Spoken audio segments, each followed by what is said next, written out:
Hi, and welcome to Stamp with Jini. Today I'm going to share with you this fun little box that I created with the Spooky Halloween stamp set and its coordinating dies.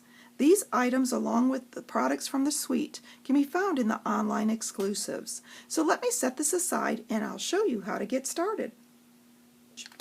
Just a quick little tip: when you have a section of solid image like this on a stamp, you can ink it up first with Versamark, and then you can stamp with the color that you choose.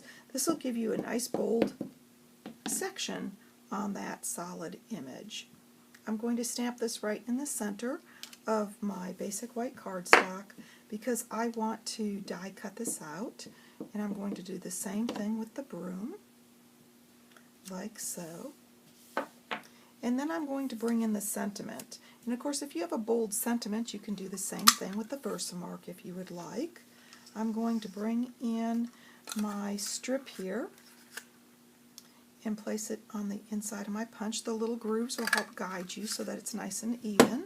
And then I'm going to, I'm going to flip this around so this is my outside edge because I'm going to cut this and then punch later. I'm going to ink up my sentiment and stamp it close to the punched end, like so. There we go. I've got my stamping done and I'm ready to add some color to my project, so I'm going to take my dark here and just add a couple of lines on the straw of the broom and then finish filling in with the light, like so. I'm going to bring my kitty in. I'm going to take the ivory and I'm going to add this section down her face, like so. And then I'm going to take the petal pink and fill in those ears.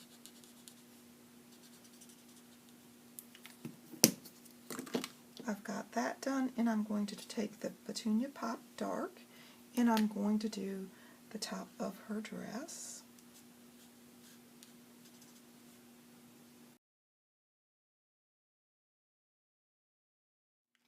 I'm doing straight coloring for this since she's going to be one of many that I'm making, and I want to be able to do it quickly. I'm going to do her shoes down here with the light and part of her stockings, and then I'm coming back with the dark pumpkin pie and doing her skirt. Let's see, I think I'm going to flip that over and use the small end to give me more control.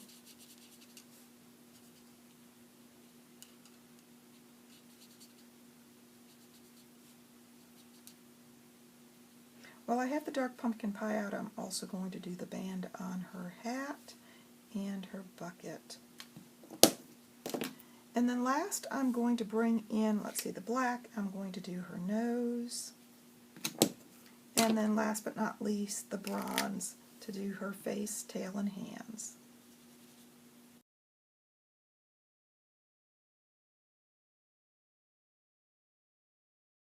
Add a little bit of shadowing if you want around her nose and under the hat. So there we go. I've got a quick and easy kitten and broom done, and I'm ready to die cut these out with the coordinating dies.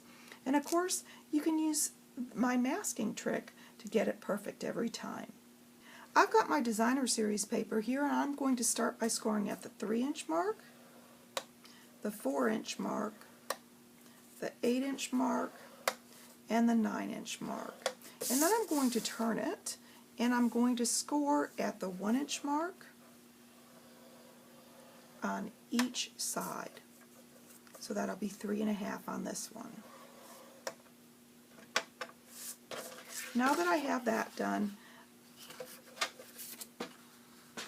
I'm going to fold on the score lines just so that I can see it a little better, because the next step is going to be to stamp on the inside.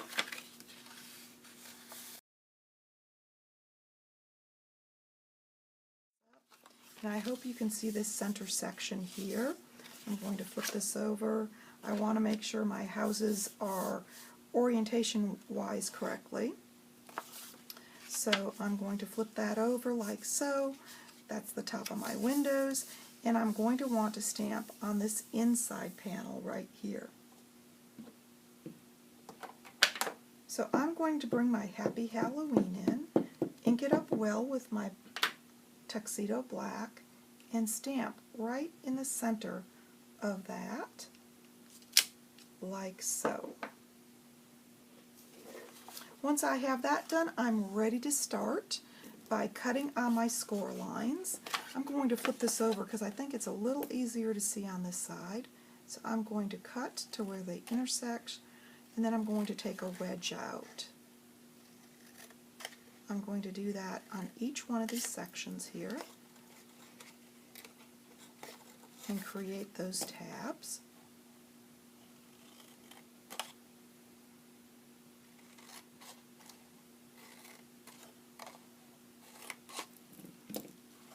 And then I'm going to repeat on the other side.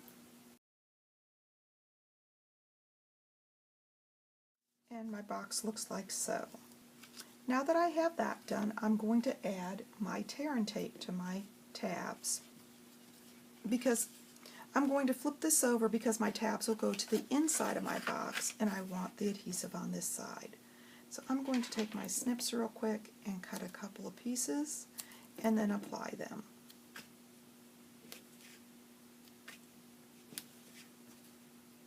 Repeating on the other 3 tabs.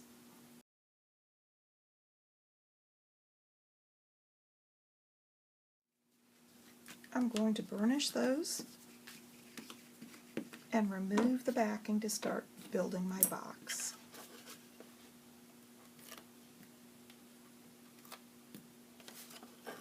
I'm going to take my tab, swing it to the inside, line up that score line like so, and burnish and repeat.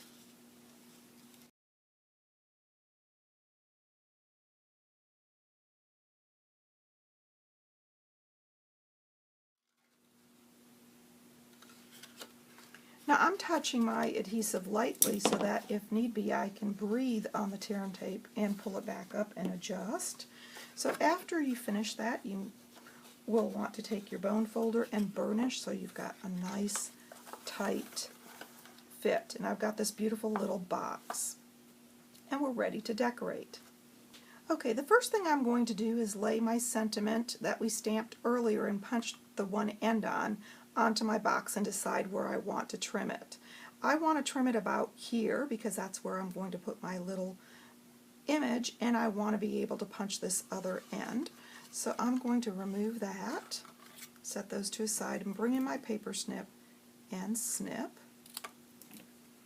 So before I start putting my items on the front, I'm going to place my chocolate on the inside. This happens to be one I chose because of the color, and it'll go right on top of that Happy Halloween, but you can also put other things in here. This box is fairly large, so I'm going to close that. I'm doing the longer edge here on the right because I want to have this beautiful window image showing. And then I'm going to bring in this beautiful petunia pop ribbon. This ribbon is just simply beautiful with its iridescent shine, and it's wonderful to tie. So I'm going to bring in a piece of this, wrap it around the box, and tie a bow.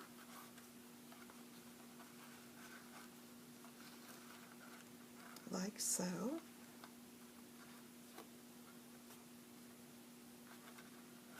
And then trim the end so I can move the bolt off the table here.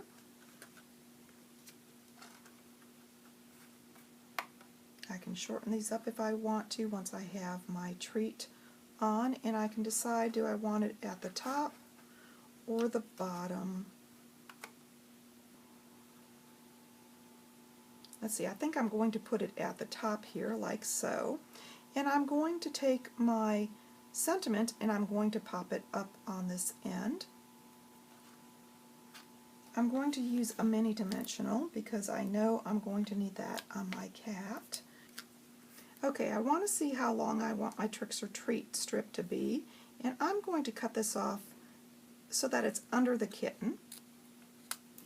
And I'm going to finish it quickly with my punch. I'm going to slide it in here turn it over and then punch. And then I'm going to place that, after I remove the backings, onto the box front like so. Let's see, I'm going to trim this other end also. I think I'm happy with the bow the way it is. And I've got my broom on the kitten, and I've got my dimensionals on the back, and so I can add my little kitten right here to the front, and that allows this to flex and move out from underneath like so. Let's see, I think I'm going to move this up slightly. Now you'll have to be careful how you're pressing down because the box is not completely filled up to the top at this point, and there is some flex to it. So burnish it well so that it'll stay in place.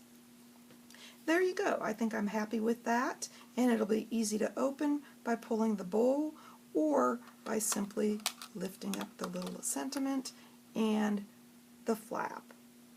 So there you go. I've got the kitten attached to the smaller flap and just the sentiment here on the larger flap. Now I can add a dimensional under here if I would like to give this a little less flex, but that also gives them the ability to pull this up as they untie it in order to open it. So there you go, a cute treat created with the Spooky Halloween bundle of products found in the Spooky Sweet suite of products. Try to say that one 3 times fast. And of course, if you'd like any of these products, feel free to stop by my online store. You can get there from my blog, Stamp with Jini. Thanks for joining me.